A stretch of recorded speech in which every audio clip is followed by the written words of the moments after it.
Pwede man sir. Nakikita akong screen. Yes, yes, we can see it. Sige, just explain your activity. So number 1, find the CRC for 11100101001 with a divisor x cubed plus x squared plus 1.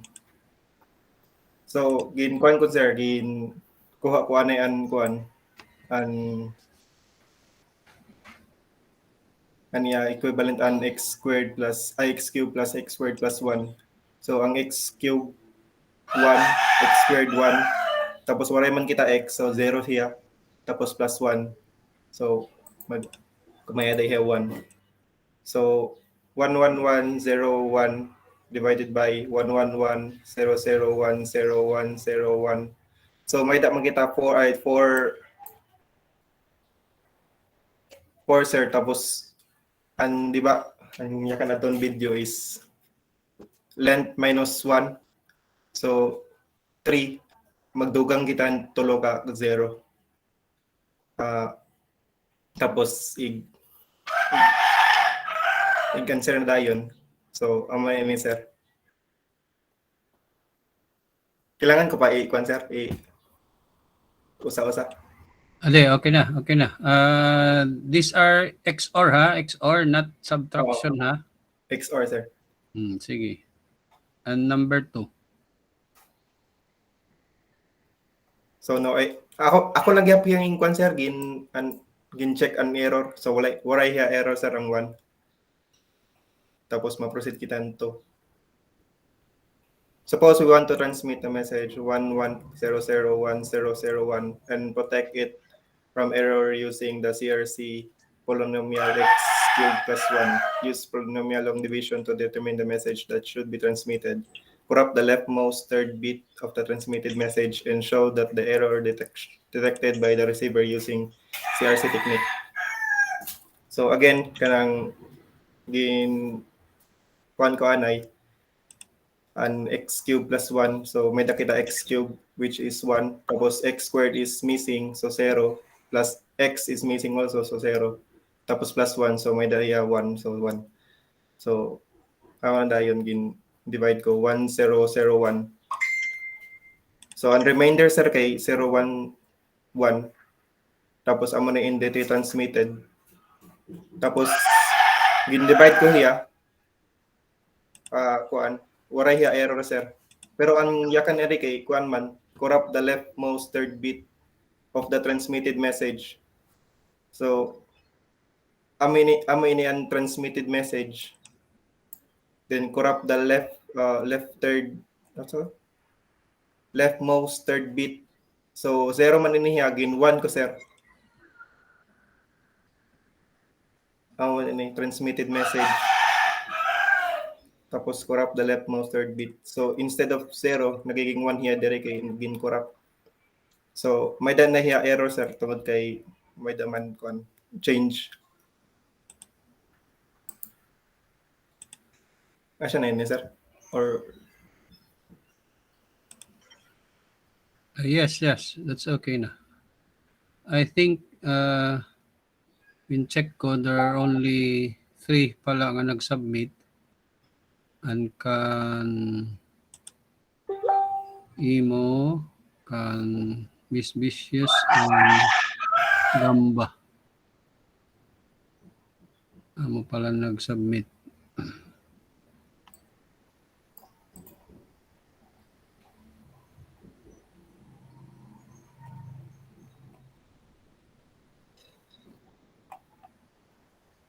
And kan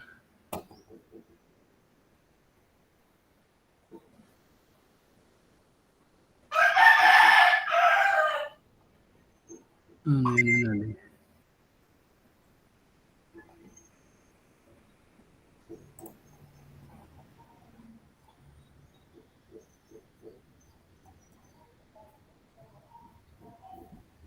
There should be an error. Kan Gamba, oray man ma-check an error. So okay na iti, an kan kuan la check kung kan misuse. Na sa plan the requirement for the second one was ang third bit and leftmost.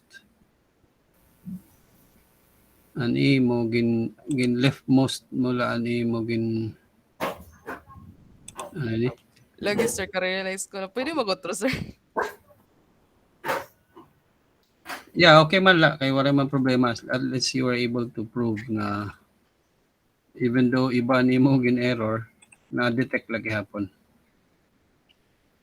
So okay lang. Thank you sir. Sige. Okay. Thank you. Thank you, Mr. sir. Apiag. Okay, so we'll proceed now to the next topic. Ano ba kita itong page? Ang kanan error detection.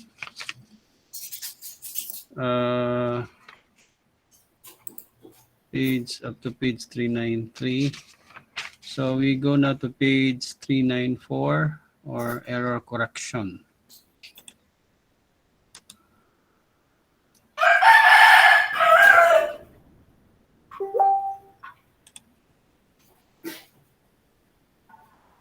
Okay, I will share now my ano. Can you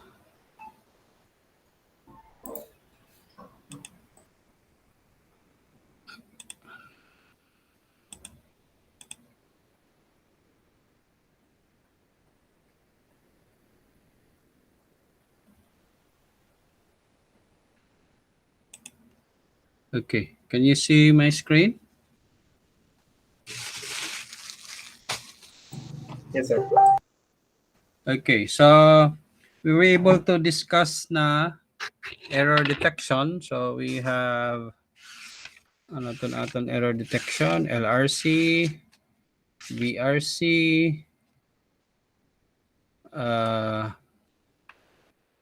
CRC, diba? Checksum, redundancy, and so on. Okay, exact count encoding. So the next is error correction. So the first part, error detection, our target was to make sure that no error goes undetected. Okay, so to make sure that we are able to detect if an error occur. Now, the next part will be trying to correct. If we are able to detect an error, ano pwede buhaton? What will the system do? Okay. So we have nakasiring didi. Data communication designers have designed two basic strategies in handling transmission errors. So the first one is to detect, and the second one is to correct.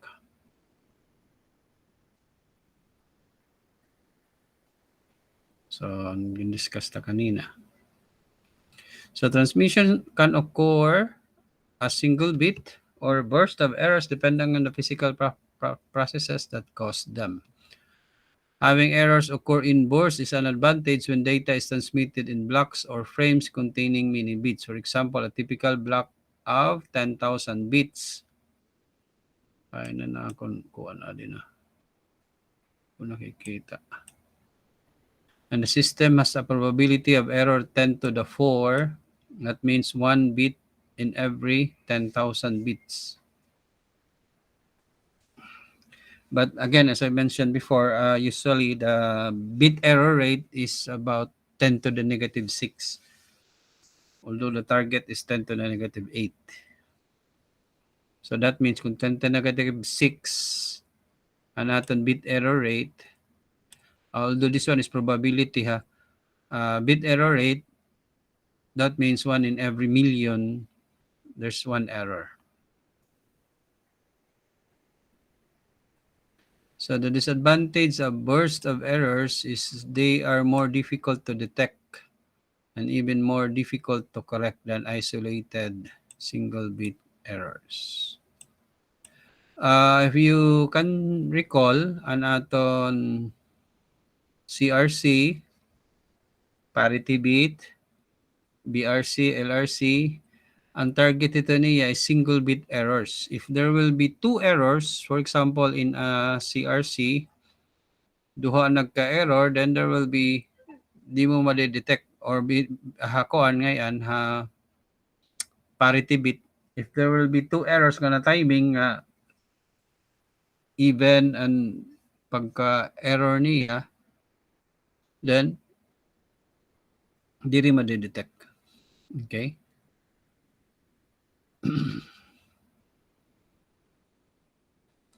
So, in the early days of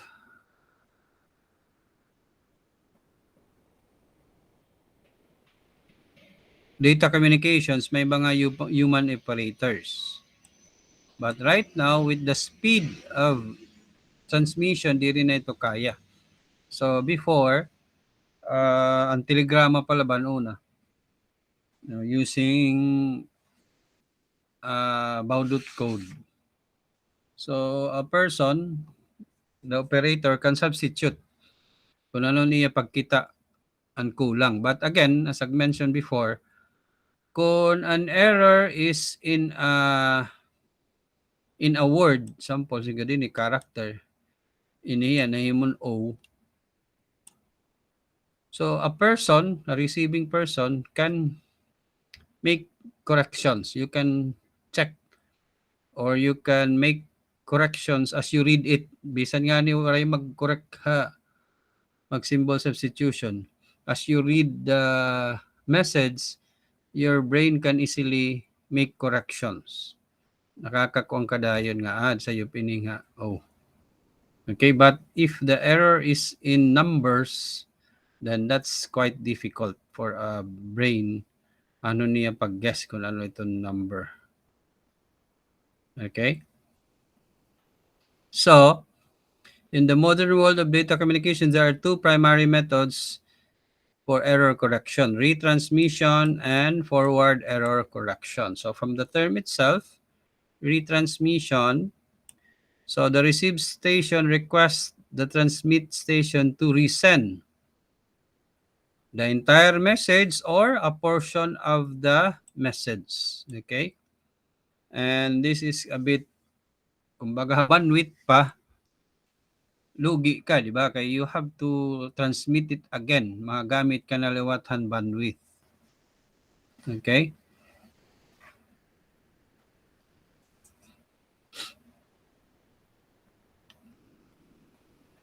And although this is the most bagan masayon because you just request for retransmission. So before you request for retransmission, there must be error detection first. Okay? If the error is detected, then to correct it, you request for a retransmission. Again, malako hiyahin bandwidth because you have to retransmit the whole message or part of the message again. Okay. Next is forward error correction. So in forward error correction, it will detect and correct the transmission error when they are received without requiring retransmission. So this is better. You don't have to request for retransmission. The receiver will do the corrections. Okay? But pareho gyapon ang parity bits, you add bits nga gagamiton pag-calculate a receiver. Anay ha, may dala ko tawag.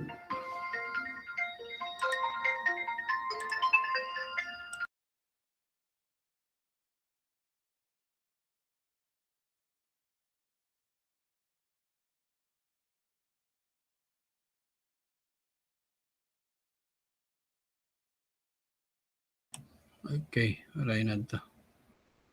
Ano ba kadto? Okay. So, when an error is detected, the redundant bits are used to determine which bit is in error. So, kuan na ini ha, i-check na kung hain nga bit an error, then there will be a correction.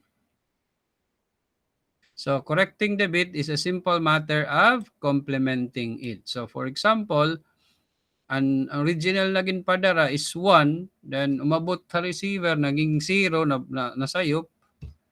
So, you complement. From the 0, himuon mo nga 1. So, it corrects. Pero, you have to determine first which bit ang nagka-error. So, therefore, FEC is generally limited to 1 or 2 or 3 bit errors. But in the example given here, para la iniha 1 bit error. We call it the Hamming code. So this was developed by Richard W. Hamming. Okay. So again,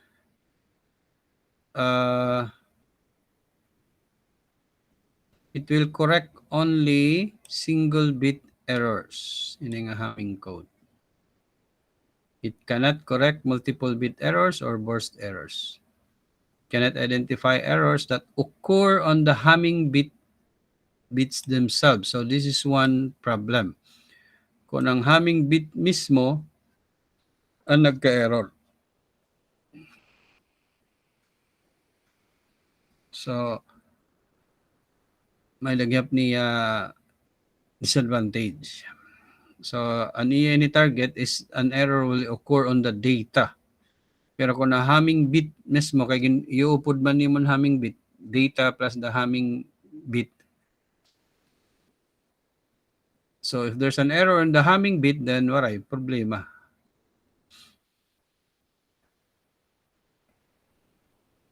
So again, it requires an overhead to the message.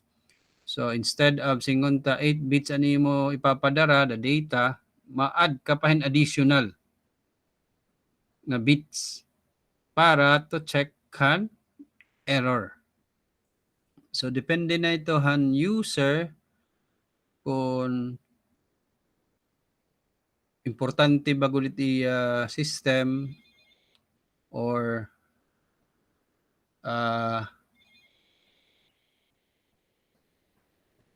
nga ma-add hin additional bits para la ma-detect an error then ma-correct an error. Okay, so we'll proceed to 397.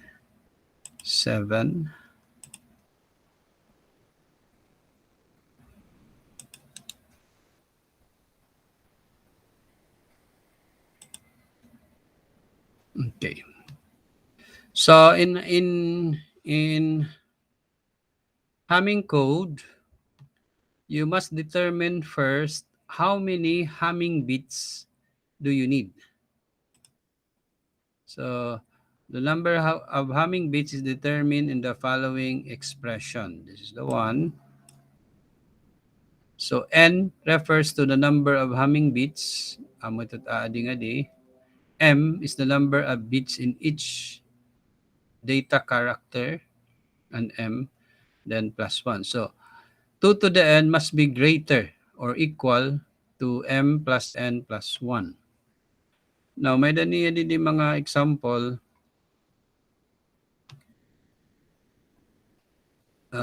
Madiretso na lang kita example 13-9 kaya nag-iiba ang style.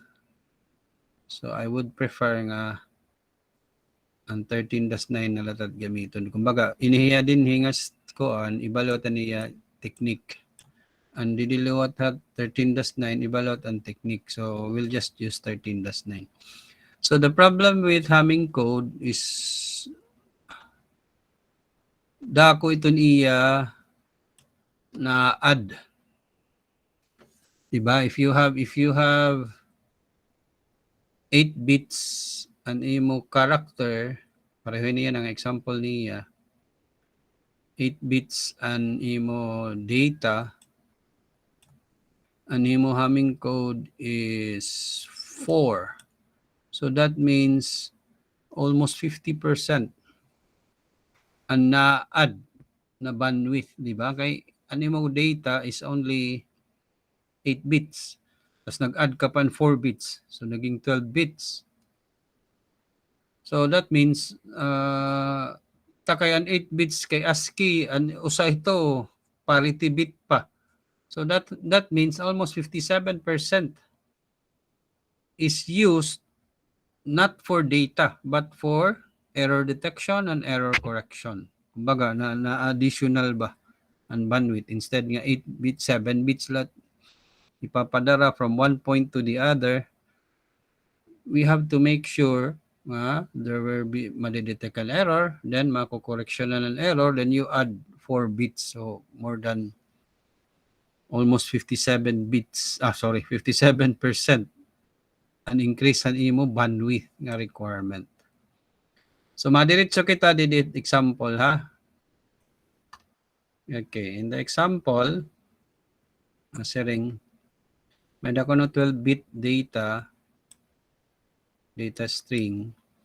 Determine the Hamming bits required, arbitrarily place the Hamming bits into the data string, determine the logic condition of each Hamming bit, assume an arbitrary single bit transmission error, and prove that Hamming bit successfully detect the error. Okay. Ang placement ngayon in Hamming bits, it's up to you. Bisan hain igbutang. Okay? But the transmitter and the receiver must agree kung hain hiya nga position igbubutang. Ha?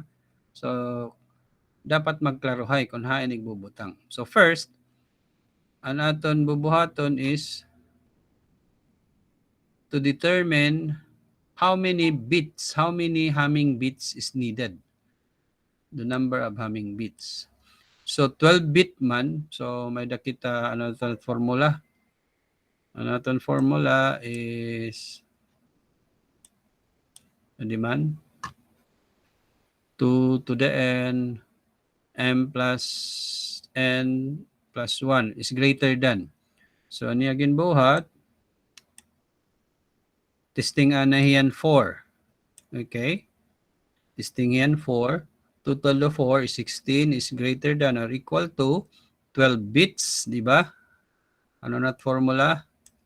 Ang aton formula is m plus n plus 1. M refers to M refers to the number of bits mo data and the number of Hamming bits. So kung 4 ang yaging gamit, so 12 plus 4 plus 1, this is constant dito na aton equation. So 17, so it does not satisfy. 16 is less than 17, so it does not satisfy. So gumamit in 5, this becomes 32. 12 plus 5 plus 1, 18. Then the equation is satisfied here. Adi nga equation na, please check again. Adi nga equation. By using 5, na-satisfy ining equation. Okay. So, 5 ang number of Hamming bits. So, from 12 bits, magiging 17 na because nag-add ka man in 5 nga Hamming bits.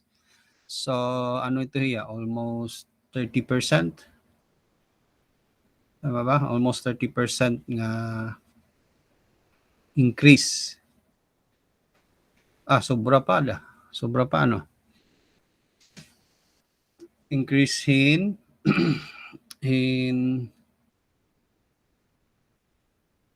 bandwidth. Ano mo bandwidth nagdamo ba? Because instead of 12 na himon 17.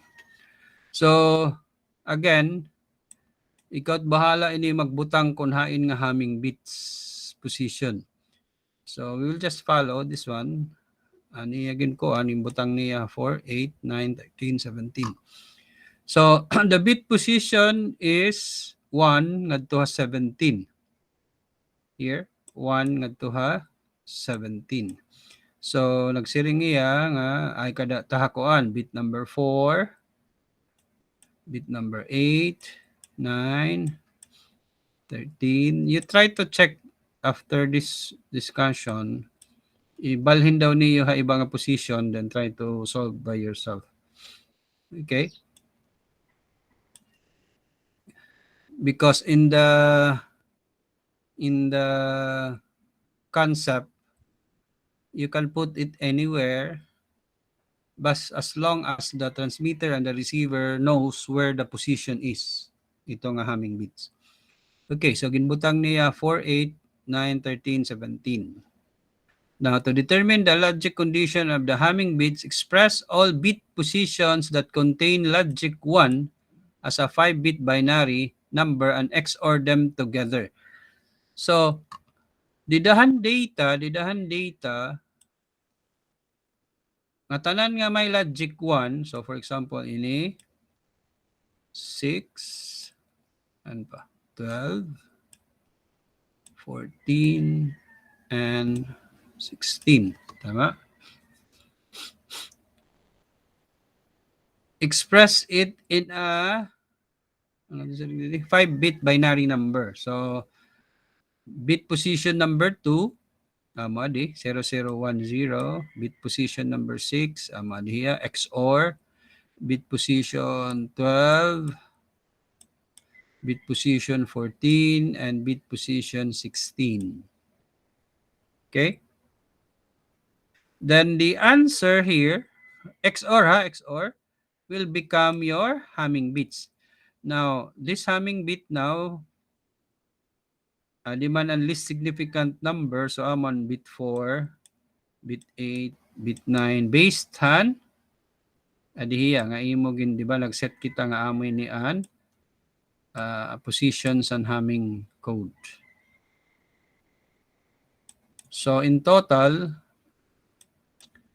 the one that we will be sending now is in here will become 0. This one will become 1. Adding H becomes 0.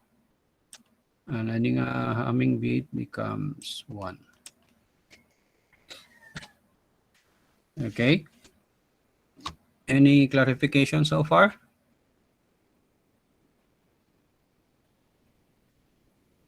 Okay la? Yes, sir.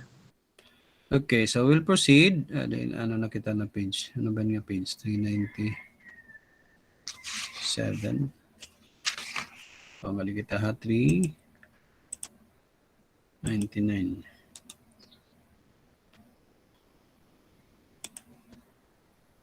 Okay, so, amo na yung naging siling ko kanina. Gin-replace ta na ang Hamming bit. Okay, amo na inian. Gin-transmit. Amo itong gin-transmit niya na. Okay? Now, assume nga nagka-error. Assume that during the transmission, an error occurs in bit 14. Diya. Ini nga bit 14. Now, the error must be on the data, ha? Di ba nag-mention kanina nga kung an error will be on the Hamming bits, diri ma-detect. It should be on the data. So, kung mag-create ka an error, assume it in the data bits. So, let's say, nagka-error, ha, bit number 14.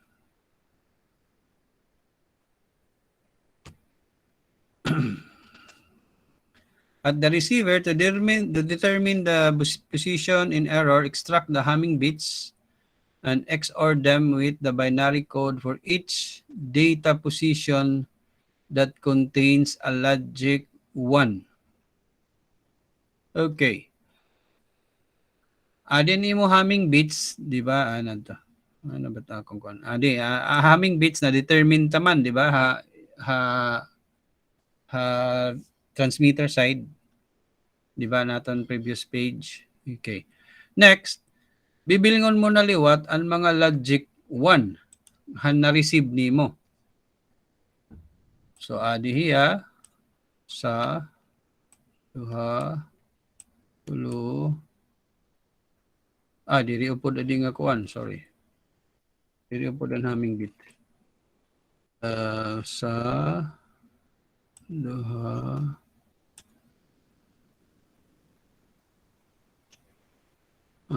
malipat man ini nga kuan. Lingayan. Lingayan. Ini haming bit man na di nga duha. Tapos diya 1, 2, 3, 4, 5, 6. 1, 2, 3, 4, 5, 6. So ito in here. Okay. So our logic ones is bit position 2, 6, 12, and 16. Now you will notice waray na ang bit 14 at kanina natin discuss kanina, di ba? Ada pa ang 14. Di man? Ada pa ang 14 kay logic 1 hiya. Di ba? Upo niya di man. But at the receiver, since nag-error man, okay, nag-error, so nawara na ang 14. Didahan aton, may dakita 2, 6, 12, and 16. Nawara na ang 14 because instead of 1 nga supposed to be amon marireceive naton, 0 anat na-receive. So, when you XOR all of this, magawas an 14. And that is how the Hamming code is able to determine kung ano nga bit ang nagka-error. So, ano niya bubuhaton? At the receiver side, error man ang bit 14, i-complement niya, di ba? Ang 0, mo niya nga 1, then correct na. Di ba? Mo niya nga ang 0, mo niya nga 1, i-complement, magiging 1 na. Any clarification, question?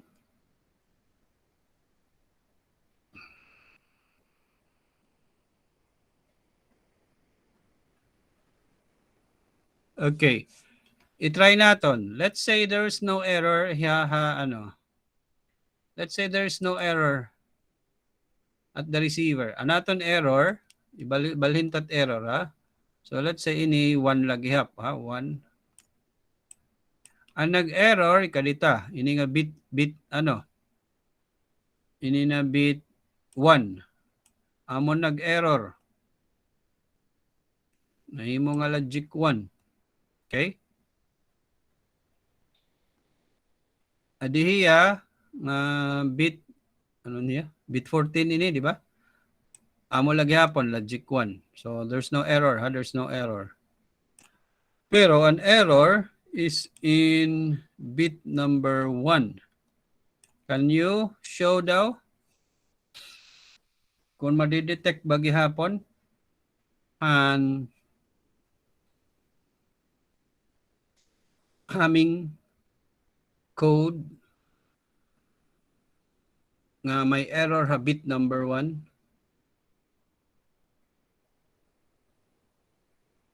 Puri magpitay ni kuan kay wala ako ano. Ani ha?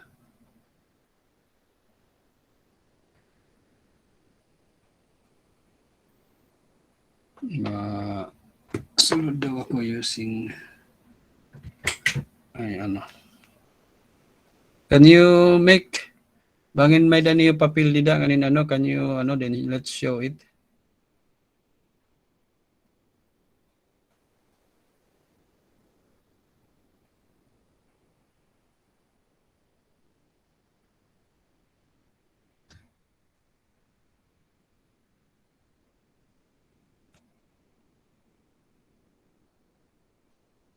Nakuha lang niyo? Ma-stop sharing ani ako ha, kaya I'll try to connect my one. Can you solve daw kung kaya maano niyo?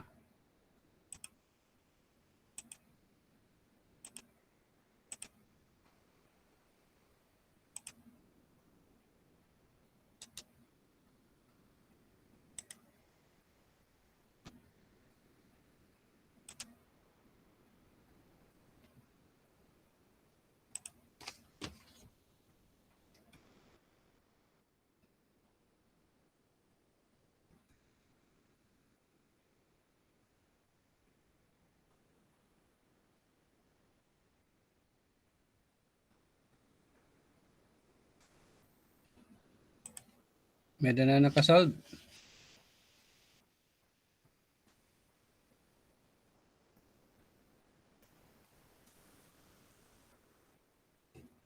Naintindihan lang niyo yun, problem?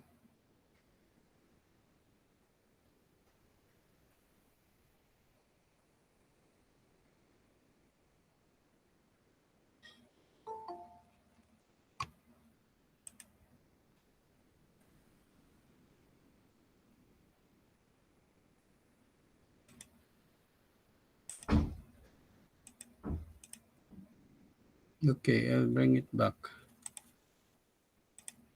May ni, di ba? So, ang natbubuhaton is ito. Error. Ano na eh. Iko.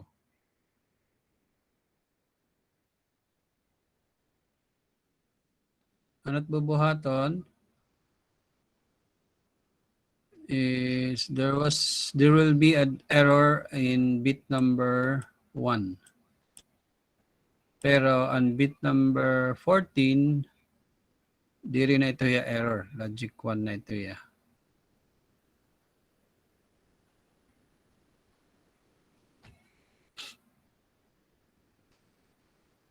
Anybody? May naka-answer na?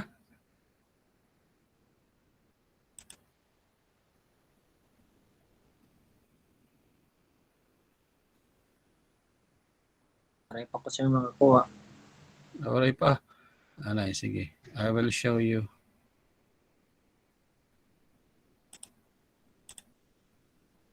I will use my ano.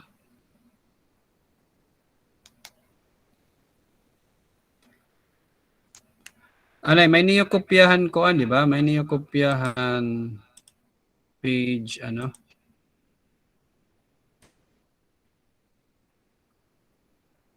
Para din ako mag-utro-utro. Here, may niyokopyahan nga page, di ba? So, iniya na, I will exclude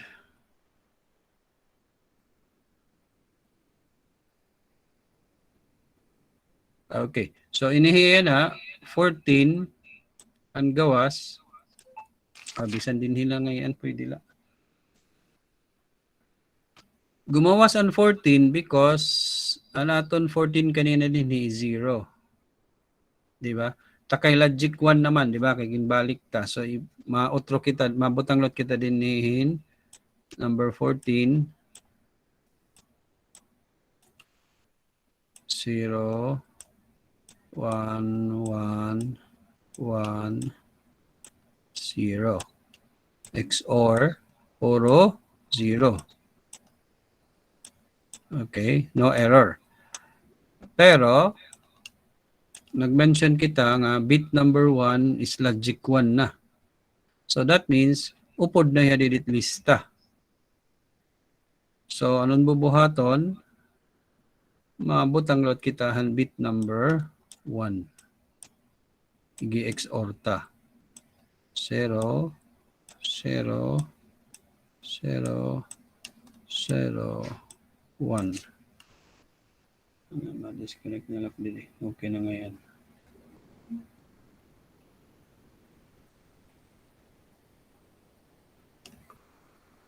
So when you XOR it, 1, 0, 0, 0, 0. So this tells you nga bit number 1 has an error.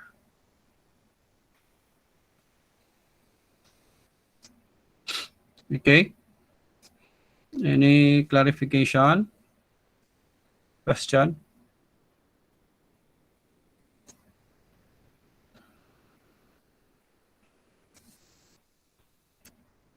I have added bit 14 kay nagsiring man kita nga waray mag-error na inihiya. Then added luwat bit number 1 because nag-mention man kita na instead of 0 naging 1 man hiya. So all logic ones iguupod man nim. Okay? So when you know now nga oy bit 1 iton error, then you just complement logic 1 anim na receive, complement it, magiging 0, then correct na. Okay?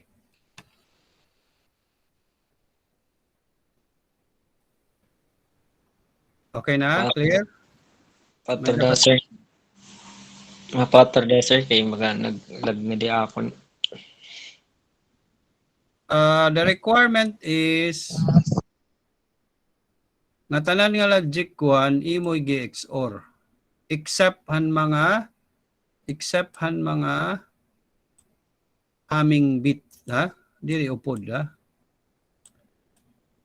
So nga tanan nga logic 1 i-XOR nim including the an imo haming code, an imo haming bit code ba? Ang ginsolve ta kanina. So kanina anong tabay ni pag-erase na hinin kay na kuan naman. Okay na, sir. Tuloy lang apart, sir. Okay na.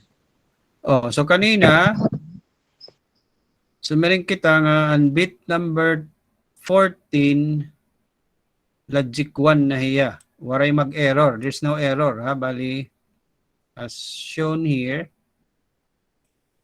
logic 1 hiya pareho iyahan gin-transmit. Pero ang bit number 0, 1 ang na-receive, although ang gin-transmit is 0. So there's an error. So at the receiver, di man na haming bits naton, ano man ang siringan requirement? Natalan ko nga logic 1 nga position, XOR. So ano naton mga logic 1? Bit number 1, bit number 2, 6, 12, 14, 16. So amin niya na. Aming bit, gin-XOR mo ha, number 2, number 6, number 12, number 16, number 14, kay waray na error ha, di naman error, and number 1. So if you XOR it all, it magawas ito and numbered. Di rin na diya mo ha, kay kanina ito. I-XOR mo yung nga tanan, ang nagawas is 00001, which means nga bit number 1 may the error. Naka-receive kahin 1, pero it should be 0.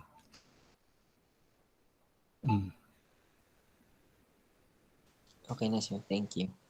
So, bantay lang niyo nga ang requirement is ang nga tanan nga logic 1 iuupod nimo ha XOR excluding the aming bit position sa diri ito upod.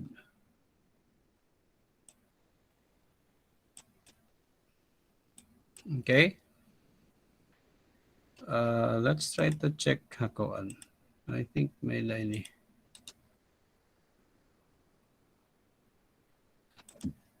Para makapractice ka mo.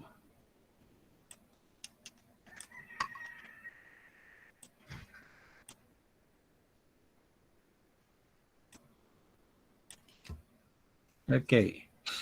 Try to answer from 1315 to 1319.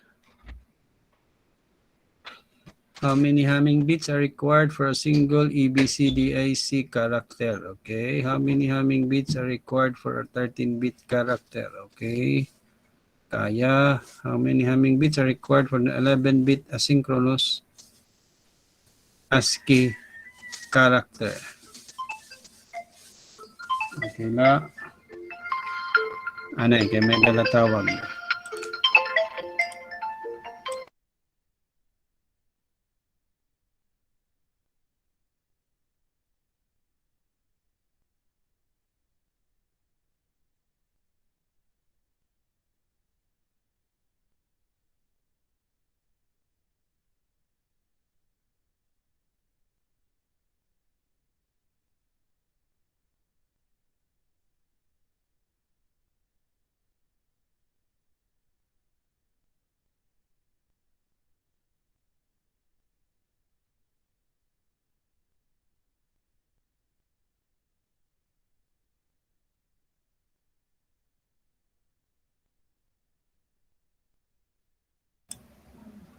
Okay. Ano ba to?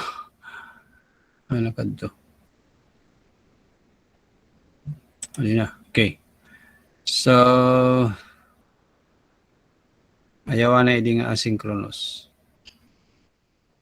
Bit.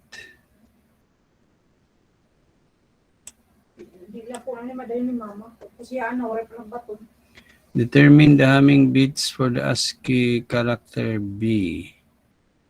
Insert Hamming bits in every other bit location starting from the left. Starting from the left. So if this is the bits, kung naatubang kita, add and right. Add and left. Okay, para klaro ha. Right, then add and left. So, igano na lang niyo. Starting from the left. Then, determine the Hamming bits for ASCII C. Insert add polity and 2 stop bits. Insert the Hamming bits in every other location starting at the right. Okay, I think kaya niya. 17, I think kaya ni we'll just discuss it now. So that will be our activity number, ano kita nga activity? 8. Okay, so create activity 9. So answer 13.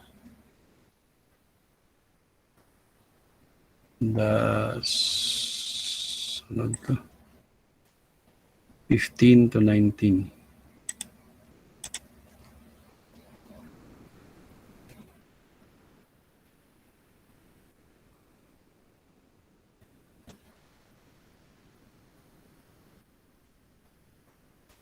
Okay.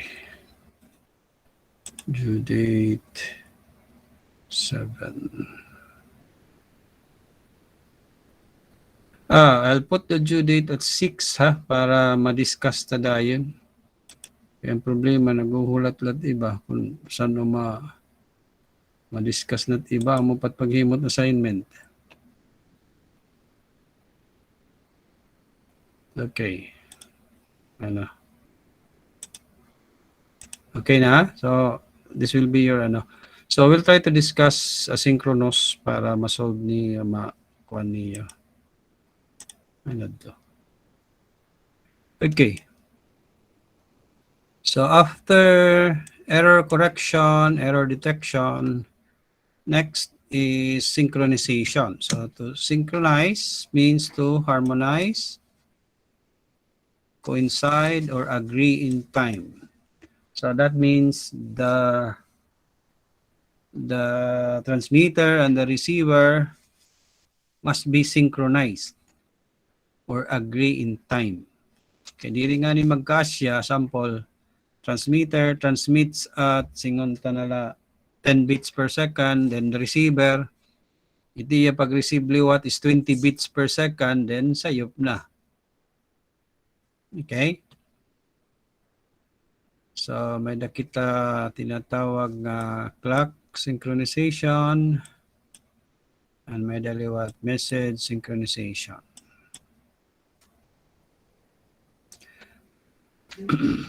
So, in clock synchronization, the transmitter and the receiver agree on a precise time slot for the occurrence of the bit and the precise rate at which bits will be transported through the system. So, bagan ko nito hiya. Let's say, paka-receive ko yung start bit, every 10 milliseconds, ma-check ako kung logic 1 ba or logic 0. Then, every 10 milliseconds na. Sasabot kita nga mo ito aton koan. Clock synchronization. Then, we have character synchronization, identifying the beginning and the end of the character code. So in communication circuits, there are two formats commonly used to achieve character synchronization, asynchronous and synchronous. So ang nakadto niya problem kanina. Asynchronous means without synchronism, without a specific time reference. Okay, it is used for certain terminals. So, diri ba continuous ang pag-transmit? Okay, may nakita tinatawag na idle time. So, the receiver must know kung nagtikang kanaliwat pag-transmit. Kumbaga, diri man continuous, so he must know nga, oy, nagtikang kanaliwat pag-transmit. So, may tinatawag nga start and stop bits. So, amo na din nga hiya. Start bit, stop bits.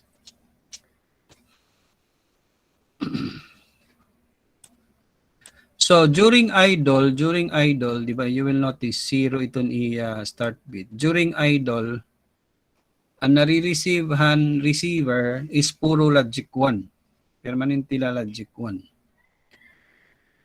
Kung may naging padara nga na data, must start ito yahin 0. So that is now the start bit. So the receiver detects permanente man logic 1. Pagka-detect niya 0, oops, nag-send. So this is character by character basis. So niya framing is using characters. So kada start bit, then kung nagsabot tira, okay, gagamiton ta is ASCII. So after the start bit, there will be 8 bits.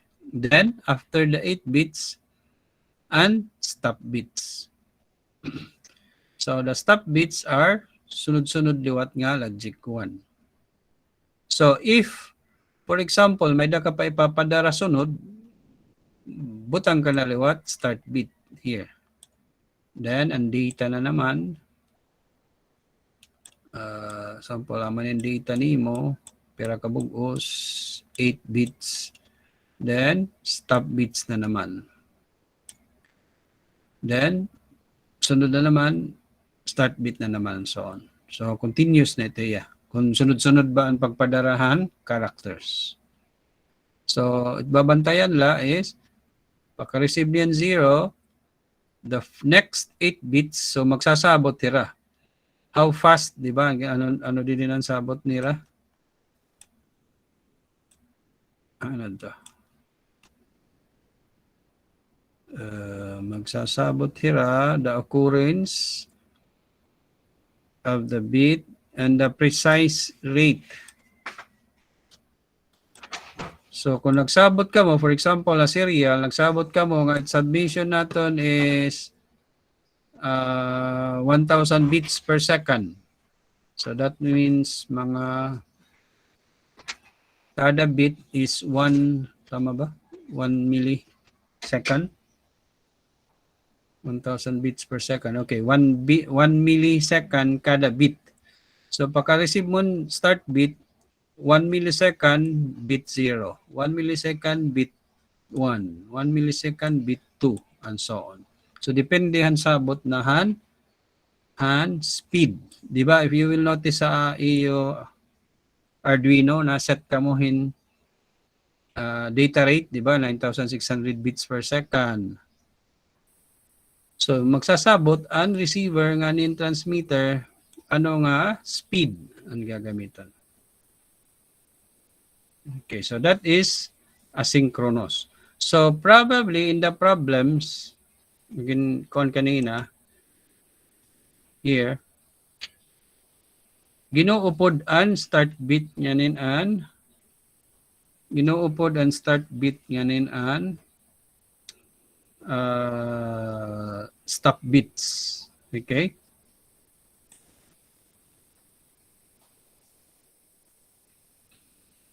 Kay, for example, ini 11-bit asynchronous ASCII character. So that means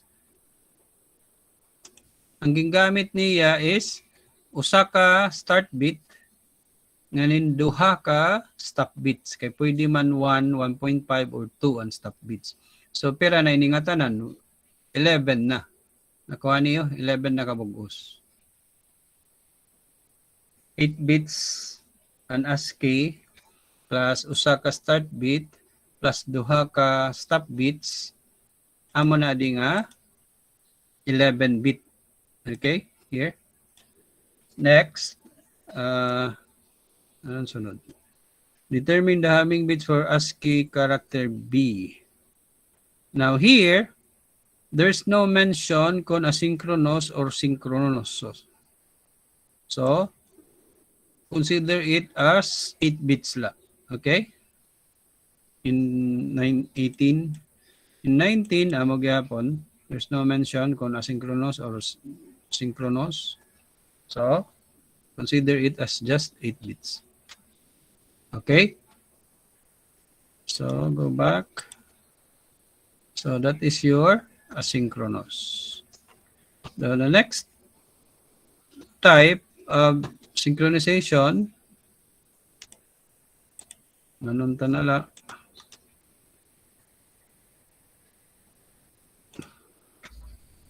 Okay.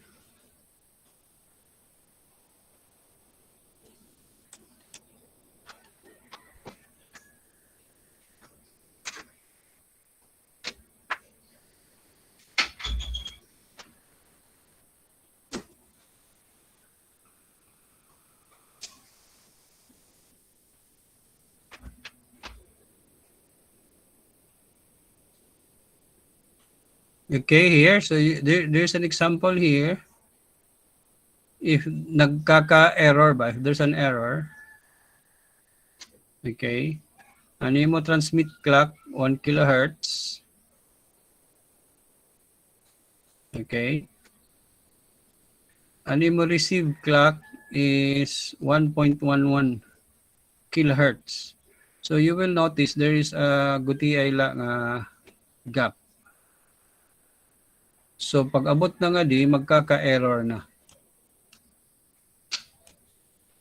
Because an imo clock at the transmitter is not the same with the clock at the receiver.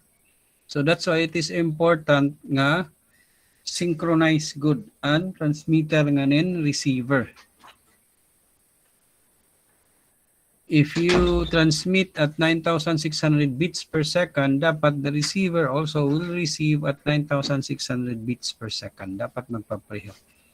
So, buti ay ilat nga error ha. If you can see here, although dako ga din, mga 10% error naman ini. So, 1 kilohertz tapos 1.1. So, at pag-abot sa bit number 5, waray na. Kaduha na niyo mo na sample because magkaibaan iyo clock. Hindi naman.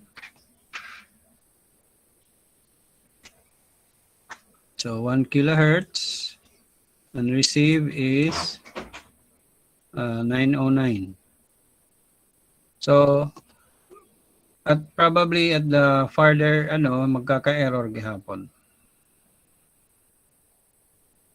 So this shows you the importance of having the same clock, synchronized clock between the transmitter and the receiver. Okay. The next, ngadi kita synchronous serial data.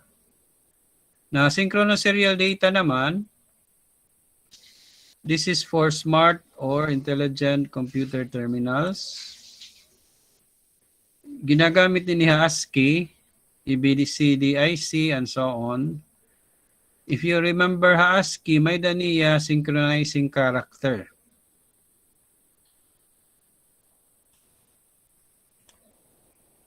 May daniya start of frame, end of frame. So kumbaga, 8 bits man kada pagpadara, di ba? ASCII. Makaka-receive kahin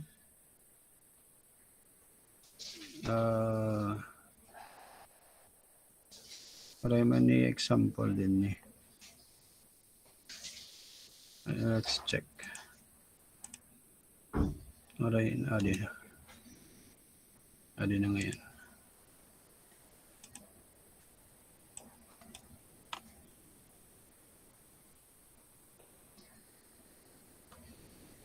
Okay.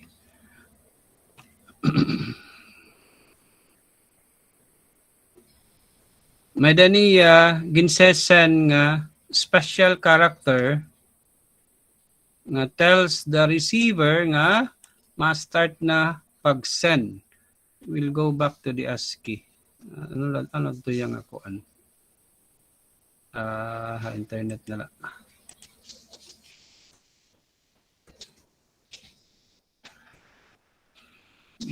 Okay.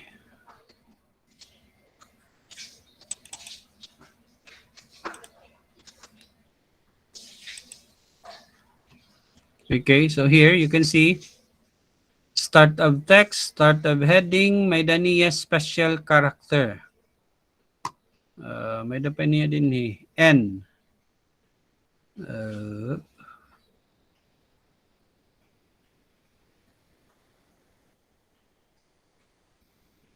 End of transmission here. End of text. Okay? So, kumbaga, synchronous transmission, may daniya special characters that will tell the receiver nga mag-start na. So, that means, nabaro naman hiya nga kada pagsesa ng character, 8 bits. So, every time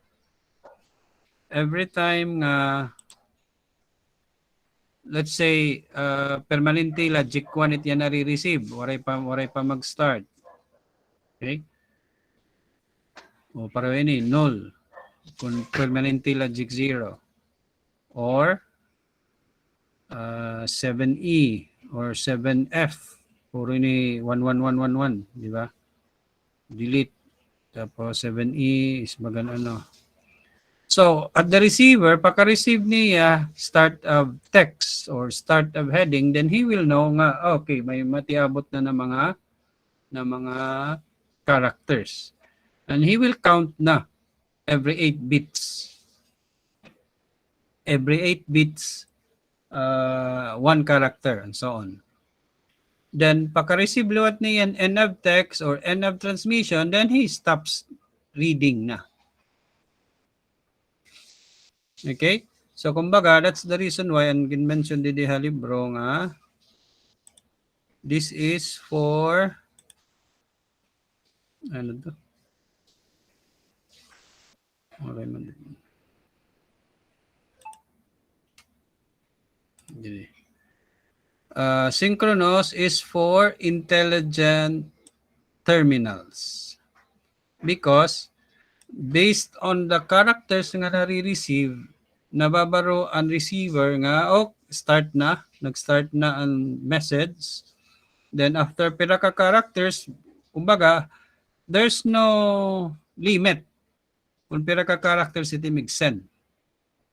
Then at the receiver, at the end of the message na, ma-send na lalawatiyahin, end of message nga character, di ba? So you can see here, end of text, start of heading, end of transmission, and so on. So, kumbaga, the receiver is intelligent. Nababasa niya ang ASCII code. Okay?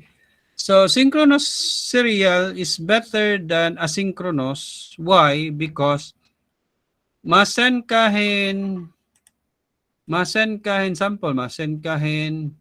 start of text or start of heading 8 bits. Send kaliwat in start of text 8 bits, 16 na. Then kahuman nito nagpadara kahin 100 ka usa ka paragraph. Singon ta 100 characters. Okay? Then end of text 8 bits na naman. Then end of transmission, 8 bits na naman. So that means 4 characters. Tapos nagpadara ka 100 characters as your data. That means almost 4% la. Anim na gagamit. Kumbaga, na-add ba imo bandwidth ba? Kaya imo original na you want to send is 100 characters. Nagdugang kahan start of text, start of heading, then at the end, nagdugang kahan end of text, end of transmission. So 4%. Whereas, if you compare it with asynchronous, synchronous, pera ka percent ini. Send kan 8 bits, ang imo gingamit start bit usa, duha ka stop bit, so 3 of 8. Almost, pera ito, 40% or 30%. 30 plus percent. Kumbaga, ang bandwidth, 30% ang bandwidth gingamit para pag-synchronize. If you are using asynchronous. If you are using synchronous, depende nahan kataasan signal. Di ba? Pwede, as I mentioned ko, pwede padara akong start, duha ka start, then padara akong 100 ka characters, then end of text, end of transmission, 4% la. So depende. Mas kuan pa kung masilabat yung mag-transmit, then mas nakakasave ka pa ha bandwidth. Okay? Ang problema la, if there's an error, then you have to send the whole block. Tinatawag na ito nga usa ka block. Diba? Itawag na ito niya is block. Usa ka block. Problema na kung may error. Okay? So, depende na lang kung anong gagamiton han system. Okay? Okay, sige. For our activity 8, I think you can answer it by now. Ada naman, nag-discuss na kita na synchronous and so on. Okay. Any clarification, question?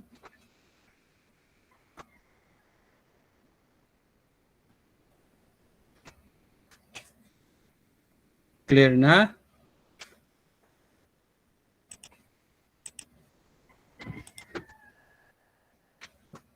Okay, so I'll see you.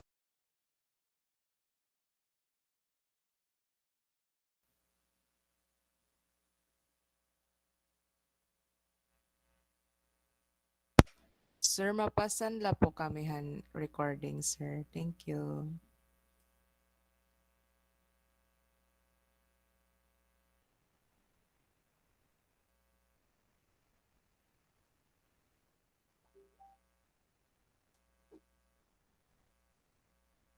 Yes, ano to, Miss Vicious? Mapasan la po unta kami recording, sir. Niya na. Okay, sige. Okay. Thank you, sir. Okay, so we have 2 more meetings. Kay mga finals na kita. Ano kita ang kulot topic ta.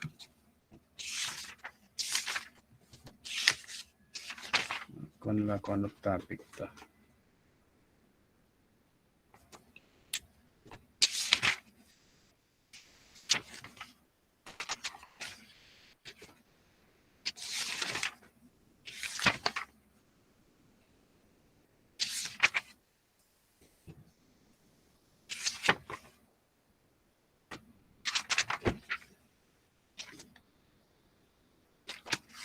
Okay, so probably we'll have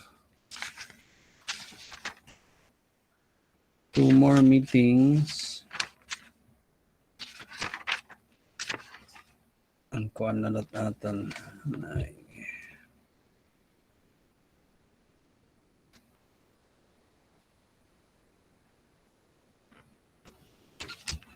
Data communications hardware. UART. Okay, ang mga kuan na lang. Standards and RS-232. Maaram naman kamay ito. Then, Data communications equipment. Data.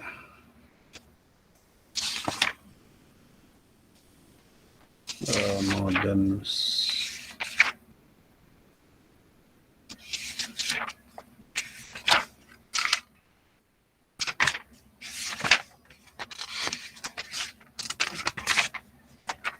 Wala naman masyado nagamit ang modem.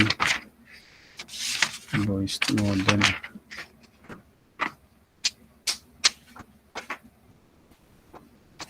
So we'll have the hardware nala, then multiplexing.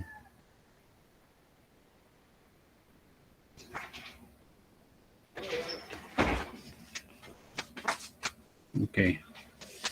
So we'll have 14 as Anio pag-explain, Anio projects. 7 and 9, we discuss data communications hardware, then multiplexing.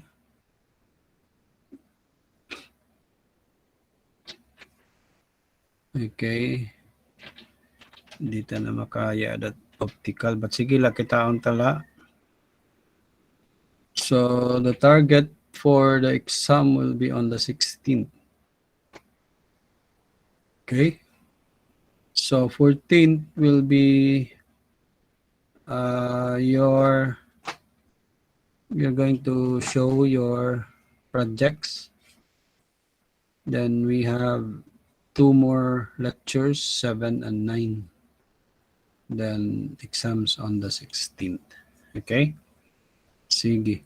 So I'll see you on the 7th. I'll try to email or post the diha on recording. Sige. Okay. Thank you. Thank you, sir. Thank you, sir. Thank you, sir. Thank you, sir.